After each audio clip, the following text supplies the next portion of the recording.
दामोदर दास मोदी ईश्वर की शपथ लेता हूं कि मैं विधि द्वारा स्थापित भारत के संविधान के प्रति पूरे हो चुके हैं मोदी सरकार के 3 साल। मैं भारत की प्रभुता और अखंडता का अक्षुण्ण रखूंगा।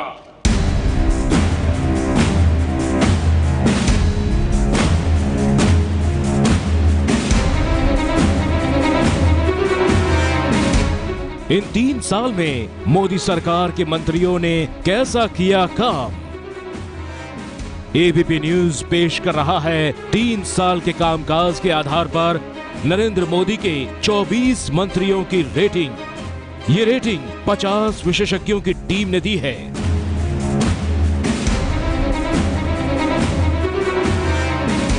देश के 50 नामी पत्रकारों की टीम ने दी है। इन विशेषज्ञों ने दिए हैं नंबर। पैमाना बनाया है 10 नंबर को, यानी इन मंत्रियों को 10 में से नंबर दिए गए हैं। किस मंत्री ने 3 साल में किए हैं अच्छे काम? कौन है टॉप के 5 मंत्री? कौन है नीचे से 5 मंत्री? एबीपी न्यूज दिखाने जा रहा है मोदी के मंत्रियों की मार्कशीट।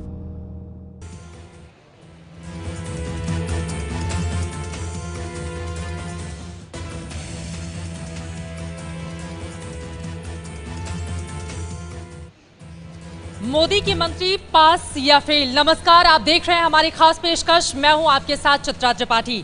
नरेंद्र मोदी सरकार ने आज पूरे कर लिए हैं अपने 3 साल। आपको याद होगा 3 साल पहले ठीक इसी वक्त मोदी के तमाम मंत्री शपथ ले रहे थे और नई सरकार अस्तित्व में आ गई थी हिंदुस्तान के। लेकिन सबसे बड़ा सवाल यह है, इन 3 सालों में क्या बदला? मोदी के मंत्रियों ने कामकाज में सतर्कता बरती, ईमानदारी रखी, लोगों के हित के लिए काम किया, या फिर स्थिति जस की तस है? हमारे साथ यहां पर बड़ा पैनल मौजूद है। आपको बता दें कि देश के 50 दिग्गज पत्रकारों की टीम ने मोदी के 24 मंत्रियों को रेटिंग दी है। उनमें से 10 दिग्गज पत्रकार इस वक्त हमारे साथ एबीपी न्यूज के न्यूज रूम में मौजूद हैं, जो ये बताएंगे कि मोदी के कौन से मंत्री हुए पास, कौन से मंत्री हुए फेल, किसको कितने नंबर इन दिग्गज पत्रकारों की ओर से दी गई है। इसके अलावा आपको यह भी बताते चले कि आज दिन भर हमने देखा किस तरह से मोदी सरकार के तमाम मंत्री सामने आते हैं, अपने कामकाज की रिपोर्ट सामने रखते हैं। लेकिन इन सब के बावजूद क्या अच्छे दिन आ गए हैं? क्या हिंदुस्तान बदल रहा है, जिसका दावा बार बार बीजेपी की ओर से किया जा रहा है, या फिर स्थिति कुछ और है? इन्हीं तमाम मुद्दों पर हम बातचीत करेंगे और हमारे साथ यहाँ पर तमाम मेहमान भी जुड़ चुके हैं। आप सब लोगों का बहुत स्वागत है। इनसे हम बातचीत करें, लेकिन उसके पहले किस मंत्री को मिले हैं कितने नंबर, ये जानने के लिए हम सीधे रुक कर लेते हैं नेहा का।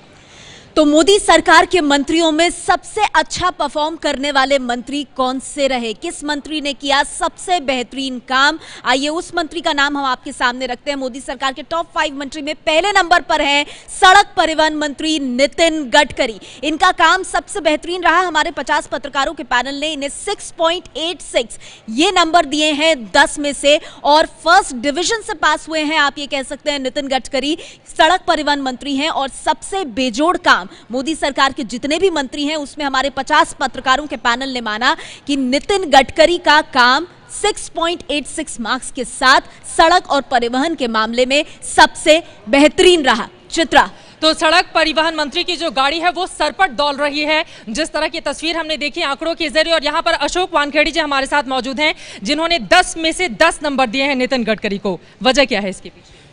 वजह यह है कि जो स्थिति है वो गडकरी ने सामने रखी। कभी गडकरी ने ये नहीं कहा कि जो मैंने बोला है, जो हमने कहा है वो किया है।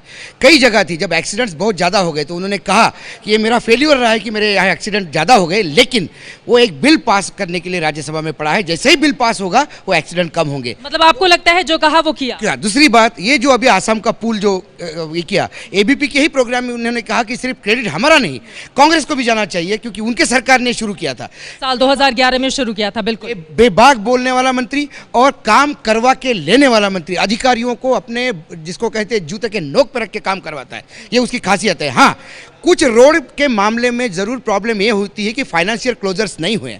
फाइनेंशियल क्लोजर्स के लिए बैंक्स और बाकी जगह पे वो पर्सनल लेवल पे जितना जाके काम करते हैं, उससे मुझे लगा कि पार्टी पॉलिटिक्स हट के किसी भी राज्य, कांग्रेस का भी सरकार, वो ऐसा एक मंत्री है जो सारे सरकारों में पॉपुलर है। कांग्रेस की भी सरकार बहुत इज्जत करती है उनकी, क्योंकि जब यदि रोड चाहिए और जगह है, पैसा है, तो हाँ कर देंगे। मतलब ईमानदारी से उन्होंने काम किया है। राजीव रंजन जी, आपने सबसे कम 6 नंबर दिए हैं, इसके पीछे वजह क्या है?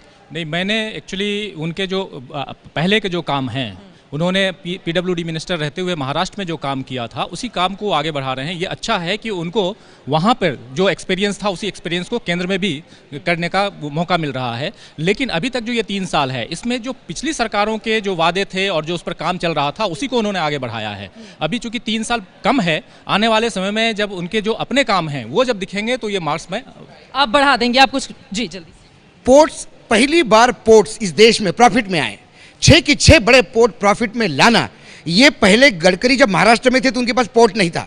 पोर्ट को प्रॉफिट में लाना, नए रास्ते खोलना और एक वाटरवेज के थ्रू कितनी और क्रांति कर सकते हैं, इसके लिए पीछे पड़ना, ये एक नया इनोवेटिव आइडिया है। मतलब आपको लगता है कहीं भी बिल्कुल भी कमी नहीं है, इस वजह से 10 में 10 नंबर अशोक जी ने दिए हैं, जबकि राजीव रंजन जी ने नितिन गडकरी को दिए हैं 6 नंबर।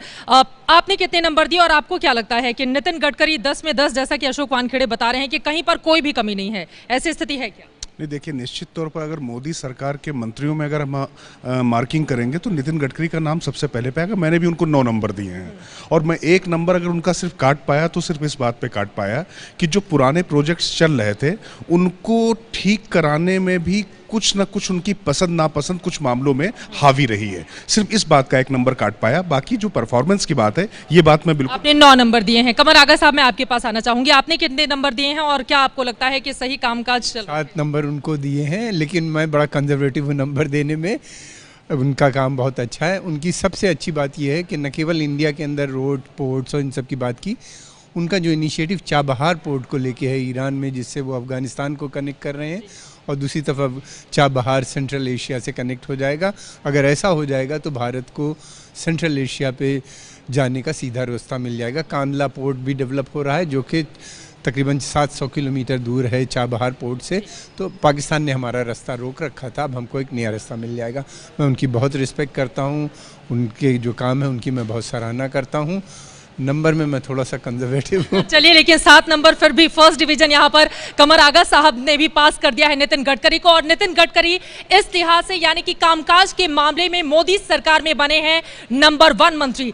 लेकिन दूसरा नंबर किसका है, ये जानने के लिए सीधे रुक कर लेते हैं नेहा का। नेहा, तो दूसरे नंबर के मंत्री जो कामकाज के लिहाज से सबसे अच्छा परफॉर्म करते हुए नजर आए हैं नितिन गडकरी के बाद, वो कौन है? मोदी सरकार के टॉप 5 मंत्रियों में दूसरे नंबर पर हैं केंद्रीय बिजली मंत्री पीयूष गोयल। और पीयूष गोयल ने अच्छा काम किया है नंबर के मामले में, 6.66, 10 के स्केल पर इनको मिले हैं। 6.86 नितिन गडकरी को मिले थे, 6.66 पीयूष गोयल को। और टॉप 5 मंत्रियों में चित्रा दूसरे नंबर के सबसे अच्छा परफॉर्म करने वाले मंत्री बने हैं बिजली मंत्री पीयूष गोयल। और हर वक्त ऊर्जा से लबरेज भी रहते हैं पीयूष गोयल, लेकिन चुनौतियां भी उनके सामने बहुत ज्यादा हैं। शिव शक्ति बख्शी साहब हमारे एक्सपर्ट जुड़े हुए हैं, जिन्होंने सबसे ज्यादा नंबर दिए हैं एज एन एक्सपर्ट। शिव जी, आपने 9.75% नंबर दिए हैं, क्यों? देखिए, 10 के स्केल पे मार्किंग करनी थी और 10 आउट ऑफ 10 में दे सकता था, लेकिन मेरा एक विश्वास है कि there is always a room for improvement, इसलिए मैंने 9.75 दिया है। ऊर्जा के क्षेत्र में जो कार्य हुआ है पिछले 3 वर्षों में अकल्पनीय है। मतलब हर तरह से, हर क्षेत्र में, नॉन कन्वेंशनल एनर्जी की बात हो और जो कन्वेंशनल एनर्जी की बात हो, कोल बेस्ड जो एनर्जी है उसमें जिस तरह से दाम को कम किया गया है, लेड मतलब आपको लग रहा है कि कामकाज वो अच्छा कर रहे हैं, लेकिन अभी भी बहुत सारी चुनौतियां हैं। गांवों में बिजली पहुंचाना, बिजली की खपत जो हो रही है उसको दुगना करना, उन सारे मामलों में आपको नहीं लगता आपने कुछ ज्यादा नंबर दे दिए? उसमें जितनी तेजी से काम हुआ है, देखिए जितने कम समय में 18,000 गाँव में बिजली पहुंची नहीं थी, उसमें से 11,000 गाँव में बिजली पहुंचा दी गई। तो इस लक्ष्य को जिस प्रकार से वो मतलब प्राप्त कर रहे हैं, काफी मतलब तेज तर्रार मंत्री हैं और बहुत ही डायनेमिक तरीके। और इसके लिए बाकायदा एक ऐप भी बनाया गया है। लेकिन अशोक वानखेड़े जी, आपने सबसे कम नंबर दिए हैं पीयूष गोयल को, वजह क्या है? वजह है कि गांव में कनेक्टिविटी, वही देख रहा था। मैं बताती हूँ, वानखेड़े जी ने सिर्फ 4 नंबर दिए हैं। 4 नंबर इसलिए दिए हैं कि गांव में बातें बहुत हो रही है, लेकिन जब बिजली एग्जैक्टली जाके आप देखते हो बिजली पहुंची कि नहीं पहुंची, वो बिजली पहुंची नहीं होती है। बात होती है 12 घंटे बिजली की, बात बिजली पहुंचती है 3 घंटे। कुछ सेंटर्स में बिजली दे के, मेरा ये कहने का मतलब है कि आप बिजली दो तो जितनी दो उतनी कहो, यदि फेलियर है तो एक्सेप्ट करो, कोई ज़रूरी नहीं है, क्योंकि 5 साल का मैंडेट है आपके पास। लेकिन जब आप ये बोलते हो कि बिजली मिल रही है, तो जिनको बिजली नहीं मिल रही है, जिनके किसानों की खेती जल रही है पानी नहीं मिलने की वजह से, बिजली नहीं होने की वजह से, उनकी अंतरात्मा बहुत तड़पती है कि किसको बिजली दे रहे हैं आप, वो किस भारत की बात कर रहे हैं। ये काफी ज्यादा महत्वपूर्ण है। आपको बता दें यहाँ पर हमारे 2 विशेषज्ञों ने अपनी राय तो जाहिर कर दी है। दूसरे नंबर पर है मोदी सरकार में सबसे अच्छा परफॉर्म करने वाले पीयूष गोयल। लेकिन आपको बता दें इन 10 पत्रकारों के अलावा 40 और पत्रकारों के पैनल ने ये टोटल नंबर दिए हैं पीयूष गोयल को, और इस तरह से दूसरे नंबर पर आ जाते हैं पीयूष परफॉर्मेंस के आधार पर। तीसरे नंबर पर किसको मिली है जगह, ये जानने के लिए सीधे रुक कर लेते हैं नेहा का। नेहा, टॉप 5 मंत्रियों में अब अगर अगले मंत्री के काम की बात करें तो तीसरे नंबर पर जिनका काम सबसे ज्यादा सराहा गया है हमारे 50 पत्रकारों के पैनल में, वो है केंद्रीय पेट्रोलियम मंत्री धर्मेंद्र प्रधान। धर्मेंद्र प्रधान को 10 में से अगर हम अंकों की बात करें 6.4 अंक मिले हैं, और इसके साथ केंद्रीय पेट्रोलियम मंत्री धर्मेंद्र प्रधान टॉप 5 मंत्रियों में तीसरे नंबर के मंत्री बनकर उभरे हैं अपने कामकाज के आधार पर। धर्मेंद्र प्रधान तीसरे नंबर के मंत्री बनकर उभरे हैं, यानी कि नितिन गडकरी पहले नंबर पर, दूसरे नंबर पर पीयूष गोयल और धर्मेंद्र प्रधान तीसरे नंबर पर। सबसे ज्यादा आपने ही नंबर दिए हैं, हालांकि आपने जो अंक दिए हैं वो नितिन इसके पहले आपने पीयूष गोयल को दिए थे उतने ही हैं, यानी कि 9.75। क्यों 9.75? मैंने कहा क्योंकि ये देखिए जो पेट्रोलियम मंत्रालय है ये पूरी तरह के एलीट मंत्रालय माना जाता था, और इसको पूरा एक मास से जोड़ा है इन्होंने। धर्मेंद्र प्रधान जी ने जिस प्रकार से उज्ज्वला की योजना लाई है, जिस प्रकार से दूसरे क्षेत्रों में पूरे गरीब से ले जाकर जोड़ा, उज्ज्वला का जो इम्पैक्ट है, मतलब देखिए गेम चेंजर है ये पूरा प्रोग्राम। उसका जो इम्पैक्ट है, उसका पॉलिटिकल इम्पैक्ट है, उसका सोशल इम्पैक्ट है, उसका हर तरह का इम्पैक्ट जो अभी देखने में आ रहा है, तो बहुत बड़ा गेम चेंजर ये प्रोग्राम है। और इसको जिस तरह से इम्प्लीमेंट, लक्ष्य से भी आगे जाकर इम्प्लीमेंट कर रहे हैं, यानी 2 करोड़ अभी तक गैस सिलेंडर बांटा जा चुका है, जो कि लक्ष्य लगभग 1.7 या 6 के लगभग। और समय समय पर प्रधानमंत्री मोदी खुद भी इनकी तारीफ लगातार करते रहे हैं, लेकिन सबसे कम नंबर आपने अभिलाष जी दिए हैं, सिर्फ 6। क्यों? उसका कारण है कि मेरा ऐसा मानना है कि प्रधान साहब का जो मंत्रालय है वो सीधे ऊपर से चल रहा है, और उनके पास में ONGC जितना बड़ा एक संगठन है, या ये उज्ज्वला चूल्हे की जो बात चल रही है गाँव में ले जाने के लिए उत्तर प्रदेश में दिया गया है, बाकी ये सब प्राइम मिनिस्टर और बीजेपी ने बहुत अलग तरीके से उसको डिज़ाइन किया था, जिसके चलते वोट के ऊपर ध्यान था। तो इसमें प्रधान जी का रोल कम है। As a minister he is expected to get the whole exercise of running the ministry. Nevertheless उनका जो कंट्रोल है उस मिनिस्ट्री पर, वो उनसे ज़्यादा प्राइम मिनिस्टर का ज़्यादा कंट्रोल है उस मिनिस्ट्री पर, ये मेरी जानकारी है। उसके हिसाब से मैंने उनको कम मार्क्स दिए थे। मतलब इस आधार पे आपने नंबर तय किए हैं। तो चलिए, ये तो हमने बात की है मोदी सरकार के टॉप 3 जो मंत्री थे, जिनको उनकी परफॉर्मेंस के आधार पर हमारे पत्रकारों ने दिए हैं नंबर। अब चौथे नंबर पर कौन आता है नेहा? तो नितिन गडकरी, पीयूष गोयल, धर्मेंद्र प्रधान। अब चौथे नंबर के बेस्ट परफॉर्मिंग मिनिस्टर्स में से मोदी सरकार के कौन से अगले मंत्री हैं? सुषमा स्वराज, विदेश मंत्री सुषमा स्वराज चौथे नंबर पर हैं। टॉप 5 मोदी सरकार के मंत्रियों में 6.18 अंक इनको हमारे पत्रकारों के पैनल ने दिए हैं 10 में से। और ये जानना दिलचस्प होगा यहाँ पर चित्रा की ट्विटर से और वैसे भी काफी गुडविल इनके लिए रहता है, बावजूद इसके आखिर पत्रकारों के पैनल में चौथे नंबर पर क्यों रही हैं सुषमा स्वराज? ये अपने आप में जानना काफी ज्यादा महत्वपूर्ण हो जाता है, क्योंकि कल हमने पाकिस्तान से हिंदुस्तान लौटी भारत की बेटी उज़्मा के मामले पर देखा। एम्स में जब वो बीमार चल रही थी, उस वक्त भी एम्स से कामकाज उन्होंने संभाल कर रखा हुआ था, और सबसे ज्यादा सुषमा स्वराज को 8 नंबर दिए हैं कंचन गुप्ता जी ने। क्यों? सुषमा जी ने जो एक नया एक वर्किंग स्टाइल जो उन्होंने इंट्रोड्यूस किया है विदेश मंत्रालय में, वो बहुत ही ज़रूरी था। अब तक जो है विदेश मंत्रालय एक बाबुओं की स्टाइल से चलती थी, बाबू डोमिनेट करते थे, पॉलिटिकल लीडरशिप की वहाँ पर अभाव थी। और उन्होंने जो किया है वहाँ पर उन्होंने पॉलिटिकल लीडरशिप का एक इंट्रोड्यूस किया है। और जो एक दूसरा जो था कि विदेश मंत्रालय को लोगों से अलग माना जाता था, उन्होंने उसको लोगों से, आम जनता से जोड़ने की कोशिश की है। रात को, दिन में कभी भी कोई उनको अगर उनकी मदद मांगता है कि मैं यहाँ पर फंस गया हूँ, या मेरे कोई रिलेटिव यहाँ पर फंस गए हैं, उसकी मदद कीजिए, वो ज़रूर करती हैं। और पूरी जो मतलब वो रिस्पॉन्ड करते हैं सोशल मीडिया पर। लेकिन विदेशी मोर्चे पर अगर हम देखें, जैसा कि आप जिक्र कर रहे थे अभिलाष सर भी, कि प्रधानमंत्री नरेंद्र मोदी भी बहुत सारी चीज़ों में इन्वॉल्व रहते हैं, जिससे मिनिस्ट्री और आगे बढ़ जाती है। 45 देशों की 57 यात्राएं प्रधानमंत्री मोदी की ओर से की गई हैं। वहां पर भी देखा जा रहा था कि विदेशी मोर्चे पर हिंदुस्तान की छवि काफी ज्यादा मजबूत हुई है। तो आप वजह मानते हैं सुषमा स्वराज भी हैं इसके पीछे, या क्रेडिट दिया जाना चाहिए प्रधानमंत्री? प्रधानमंत्री जब विदेश जाते हैं वो प्रधानमंत्री के पावर, और विदेश मंत्री जब विदेश जाते हैं विदेश मंत्री के काम से जाते हैं। सुषमा जी ने जो किया है कि देखिए लास्ट 10 साल का अगर आप देखें, विदेश मंत्रालय में विदेश मंत्री की कोई कुछ खासियत ये नहीं थी। प्रधानमंत्री दफ्तर से विदेश मंत्रालय को चलाया जाता था। आज जो है विदेश मंत्री, प्रधानमंत्री, विदेश सचिव, ये तीनों की एक टीम है जो विदेश मंत्रालय को अपनी फॉरेन पॉलिसी को आगे लेकर। ये महत्वपूर्ण है आपने जो जानकारी दी है। कंचन गुप्ता जी, मैं लौटूंगी आपके पास, लेकिन अभय दुबे जी ने सबसे ज्यादा 1 नंबर सिर्फ दिए हैं आपने, क्यों सबसे कम, क्यों? मेरी तो ये समस्या ही बाहर है कि वो मंत्रिमंडल में हैं क्यों। उन्हें दरअसल खोया पाया विभाग और रेस्क्यू मिनिस्ट्री में होना चाहिए था। अगर भारतीय जनता पार्टी के भीतर के शक्ति संतुलन की जरूरत नहीं होती तो सुषमा स्वराज को कभी का मंत्रिमंडल से निकाल दिया होता है। हो सकता है उन्हें मंत्री बनाया ही नहीं आता। विदेश मंत्री के तौर पे उनकी भूमिका पूरी तरह शून्य है। बहुत कड़े शब्दों का इस्तेमाल कर रहा हूं। और विदेश नीति बनाने के मामले में सुषमा स्वराज की कोई भूमिका नहीं है। सब कुछ नरेंद्र मोदी और प्रधानमंत्री के दफ्तर की तरफ से ही होता है, और जो IAFS अफसर हैं उनका जो पूरा एक नेटवर्किंग है और विदेश सचिव वगैरह सब वो लोग करते हैं।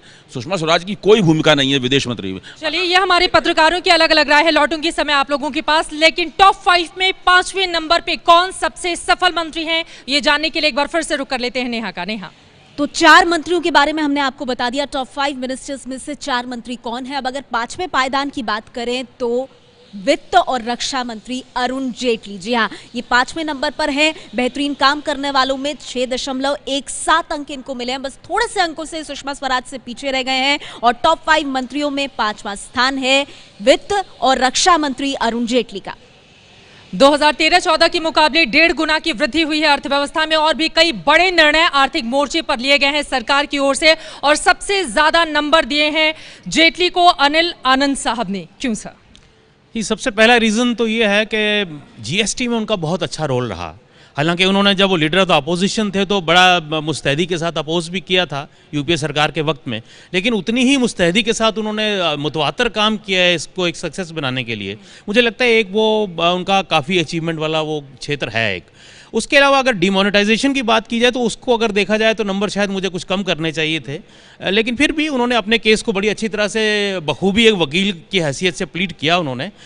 ओवरऑल कॉन्टेक्स्ट को व्यू करके ही मैंने उनको इतने नंबर। आपने कुल 8 नंबर दिए हैं। कमर आगा साहब ने आपसे 2 नंबर कम, सबसे कम 6 नंबर दिए हैं। सर वजह क्या है? नहीं, वो एक अच्छे मंत्री हैं। 6 नंबर मैंने पहले भी बताया, मैं कंजर्वेटिव नंबर देने में उनके साथ बहुत सी प्रॉब्लम नहीं। एक तो उनके पास 2 मंत्रालय उन्हीं ने हैंडल किए। डिफेंस को भी काफ़ी समय तक पहले भी देख रहे थे, फिर अब आजकल फिर देख रहे हैं। फिर उसके बाद जैसे अनिल ने बताया GST है या डिमोनेटाइजेशन है, इस तरह की प्रॉब्लम थी। दूसरी चीज़ ये भी थी कि राज्यसभा में सपोर्ट न मिलने की वजह से इन लोगों को काफ़ी प्रॉब्लम्स भी आई हैं। खासतौर से 2-2.5 साल 3 साल लग गए।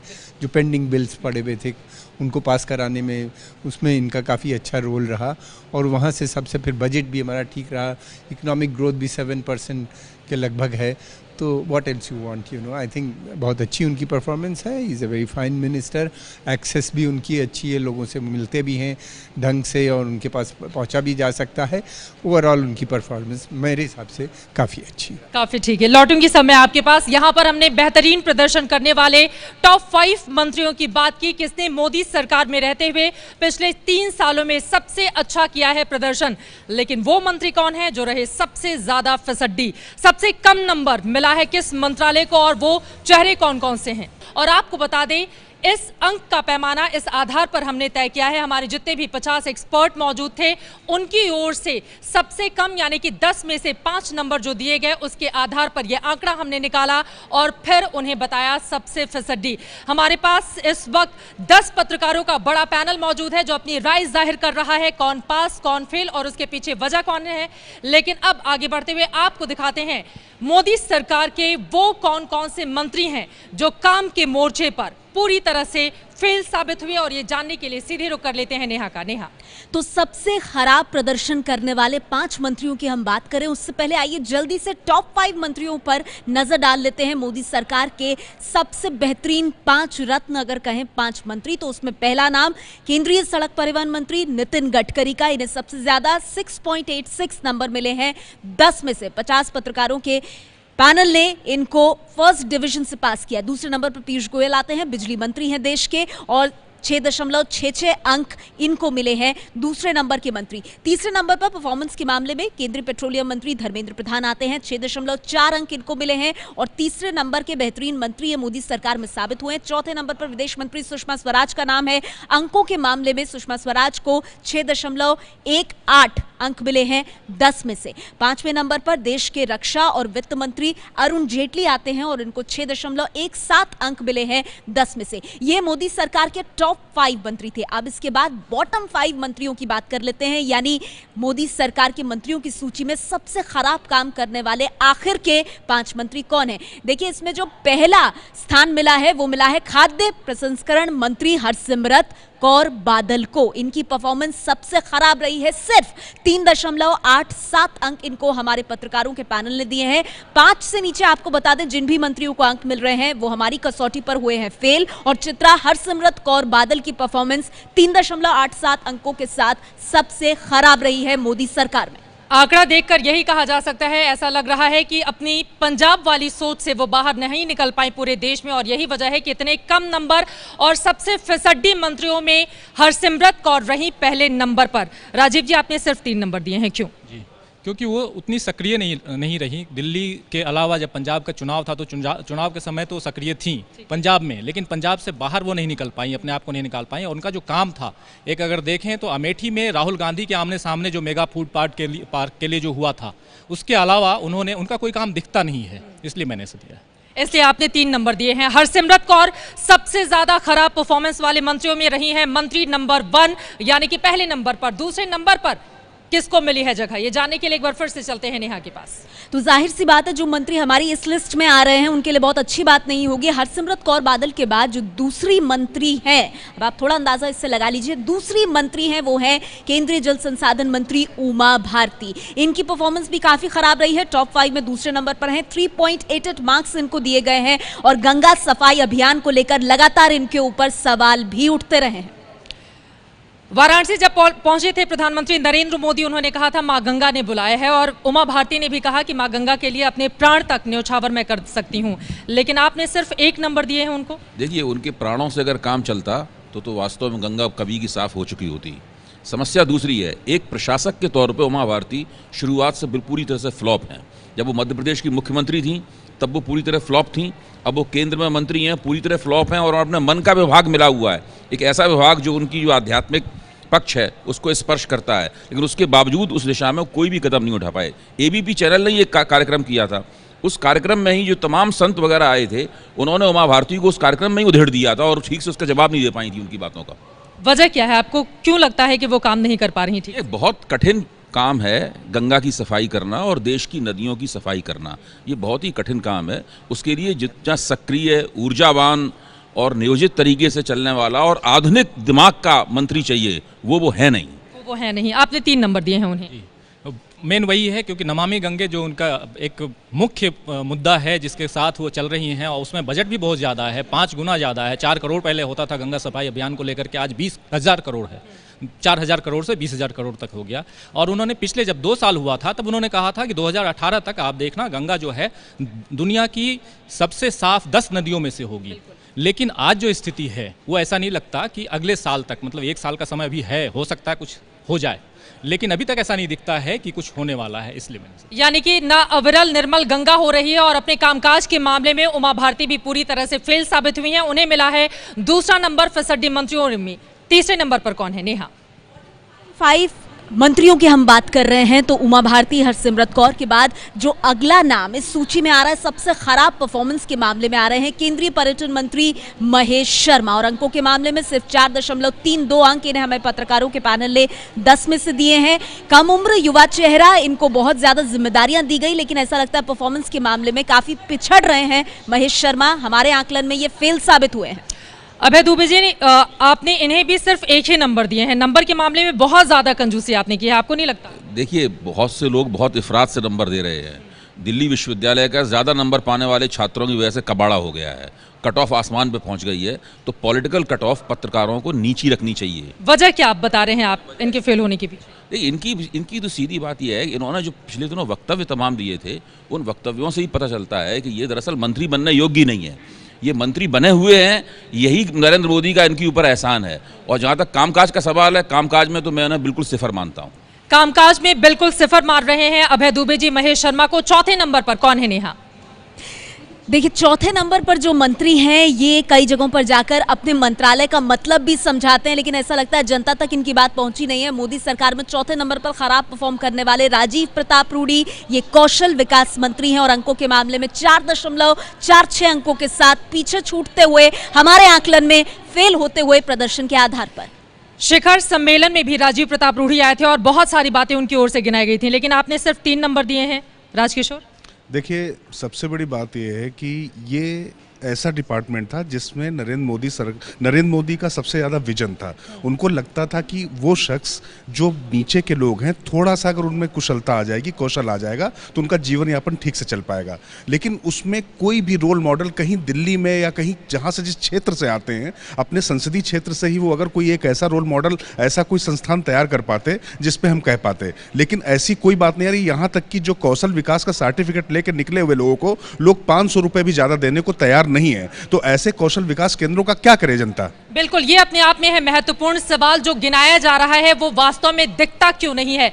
बातें तो बहुत ज्यादा होती हैं, लेकिन बात करने का हुनर, काम तो आता है, मगर सिर्फ बातों से भला काम चला करता है। और वही हाल है फिसड्डी इन 4 मंत्रियों का। लेकिन 5वें नंबर पर कौन है? 9 मंत्रियों के कामकाज का लेखा आपके सामने हम रख चुके हैं, लेकिन सबसे फिसड्डी मंत्री जो 5वें नंबर पर आता है वो कौन है, ये जानने के लिए सीधे रुख कर लेते हैं नेहा का। तो सबसे खराब प्रदर्शन करने वाले 5 मंत्रियों में मोदी सरकार के जिनका नंबर 5वें पर लगता है वो हैं मुख्तार अब्बास नकवी। जी हाँ, अल्पसंख्यक कल्याण मंत्री हैं, संसदीय कार्य राज्य मंत्री भी हैं और 4.52 अंकों के साथ ये सबसे खराब प्रदर्शन करने वाले मंत्रियों में से 5वें नंबर पर आते हैं। अनिल चमड़िया साहब, आपने कम नंबर दिए हैं। मुख्तार अब्बास नकवी वैसे भी 5वें नंबर पर आ चुके हैं, वजह क्या है? क्या कामकाज ठीक से नहीं संभाल पा रहे या कोई काम ही नहीं किया? एक तो नरेंद्र मोदी की सरकार, जो प्रधानमंत्री की सरकार है, उसमें कई मंत्रियों को 2-2 मंत्रालय दिए गए हैं। एक तो ये इसकी मंत्रियों की कमी जो दिखाई देती है, उसमें मुख्तार अब्बास नकवी को भी 2 मंत्रालय है। पहले इनकी समस्या ये रही कि ये राज्य मंत्री थे, फिर बाद में जब नजमा हेपतुल्लाह गई तो उसके बाद इनको कार्यभार, तो इनके 2 मंत्रालयों के बारे में हमको बात करनी थी। तो मेरी समस्या ये हुई कि मैं राज्यसभा कवर करता रहा हूँ लंबे समय से, और ख़ास तौर से इन दिनों मैं गया तो पहली तो संसदीय कार्य मंत्री के रूप में उनकी जो भूमिका है और जो रोल है, उस पर मैं ज़रूर एक बात बताना चाहता हूँ। जल्दी से मैं बताना चाहता हूँ कि पार्लियामेंट के इतिहास में ऐसा कभी नहीं हुआ शायद, और मैंने नहीं सुना पिछले 30-35 सालों में, कि क्वेश्चन आंसर के समय जब ये क्वेश्चन आवर होता है उस समय जो सभापति हैं वो आवाज़ लगा रहे हैं मेंबर्स को और मंत्री को, और दोनों नदारत हैं। मंत्री नदारत और एक के बाद एक 4 लगातार 4 ऐसी घटनाएं हों, तो इसलिए आपने खराब आंका। हाँ, मैं जाहिर सी बात है, और इसलिए कि उस दिन सभापति ने सख्त टिप्पणी जो की कि मतलब ऐसा दिन शायद पार्लियामेंट के इतिहास में नहीं दिखाई देता। यानी कि जो एक फ्लोर को जो मैनेज करने का एक सलाहियत जो होनी चाहिए, वो मुझे लगता है कि इसमें लैग करते हैं वो। और दूसरी अल्पसंख्यक, जल्दी से सर, बहुत जल्दी, अल्पसंख्यक मंत्रालय में भी देखिए आप, अभी 2 दिन पहले मैंने अखबारों में देखा कि माइनॉरिटी जो कमीशन का जो माइनॉरिटी कमीशन का जो गठन है, अभी जाके इतने लंबे समय के बाद ये हुआ। बिल्कुल, उम्मीद यही कि आपकी बात को सुनेगी सरकार और जो गलतियां हैं उनको दुरुस्त किया जाएगा। आप तमाम लोगों का बहुत शुक्रिया हमारे साथ इस चर्चा में शामिल होने के लिए। हर सुबह नई जिंदगी का श्री गणेश है और उम्मीद हम करते हैं कि जिन 5% मंत्रियों की हमने यहां पर चर्चा की, 3 साल मोदी सरकार के पूरे होने पर ये अपनी गलतियों से सबक लिखेंगे। देंगे और अगली बार जब हम यहाँ पर चर्चा करेंगे तो इनका प्रदर्शन बेहतर होगा। मोदी सरकार के 3 साल के कामकाज पर मंत्री पास या फेल, आप देख रहे थे हमारी खास पेशकश। देश और दुनिया की तमाम बड़ी खबरों के लिए आप बने रहिए एबीपी न्यूज के साथ। ये है एबीपी न्यूज, आपको रखे आगे।